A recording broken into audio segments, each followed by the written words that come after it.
President of Chicago Flips Red, Danielle Carter Walters. Thanks for being on the program. How do you think things are going so far in Chicago this weekend? Right. We don't care anything about these paid protesters. The real residents, we are speaking. We see that our elected officials, they care nothing about the citizens. The only people they're interested in protecting are illegal aliens. Pritzker told us himself that, hey, big cities have crime. Does that make it easier for those families who lost loved ones? One life that's lost is a life too many. These people don't care about us. You know, I think a lot of people were expecting to see more action. I mean, there's certainly action by the protesters, but we are still waiting to see more movement happening when it comes to the Guard. Let's hear what the border czar, Tom Homan, said this morning about the troops coming to Chicago. Let's listen. The National Guard does provide protection for us. It does provide us infrastructure, provides us transportation, provides us additional processing capability that allows the ones who Immigration Authority, the bags and guns on the street, to continue arresting the bad guy. So, yeah, they're a force multiplier and they're on the table. All right, so I'm wondering what you think about that, because we've got reports saying this operation could involve flashbang grenades. You know, do you think that the people of Chicago will feel safer knowing that battlefield-style devices may be used in their neighborhoods? We're asking that question to people in Chicago because it does sound so extreme, but it sounds also like you are experiencing some extreme crime. So how do you see it? We welcome that. Look, drastic times calls for drastic measures. We are in drastic times. The extreme is when you can't walk down the street without getting gunned down. Extreme is when you're downtown like I was just the other day and you had a blazing robbery in effect while people walking down the street. They hit the window open, yes, grab watches. This was the Rolex store. People were calling me trying to make sure that I was okay, family members. So when you have drastic times like this, we need extreme measures.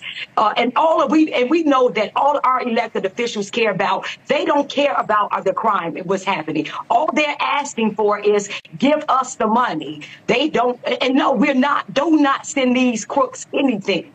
The crime prevention money that they have spent so far, we have no audit. We don't know what neighborhoods it helped. We don't know what crime prevention it did help, but we see that it's not working. So these people, all they care about is lining their pockets with the money, and they care nothing about the citizens. Thank God that we have a president and President Donald J. Trump who listen to the citizens and who care about us. These elected officials, only thing they care about is funding these non-government organizations. Okay. Well, yeah, I was going to say this is very much a divisive issue for so many people, and we just heard, you know, we've been listening to people throughout our program. Some people want it, some people don't, and then people are asking why target cities like Chicago, New Orleans, and Baltimore when data shows that some red states have higher crime when you're taking a look outside of the perimeter. So when we look at the operation and the goals to bring down crime in 30 days, people wonder what have local police not done yet that can be done? Well, we know that the local police, their hands are tied. You can see that when you see the kids dancing on top of the police cars while the police cars are moving. They can't, their hands are tied. The mayor doesn't care. He's a defund the police mayor. He wants to put a bunch of social workers around there. So the police don't have power. So if they are here, the criminals know that they can't do nothing. That's why they do the things they do, commit criminal acts in front of the police. They know the police can't chase them. They know these things. So you give criminals that's why they're so brazen now. So the soft on crime policies, let's talk about Pritzker, soft on crime policies, the Safety Act, the no cash bail. They know they're getting right back out. So we need help. And we don't care what these people say who have security details around them. The citizens, the real citizens, we're demanding help and we're speaking for ourselves now. And that's it.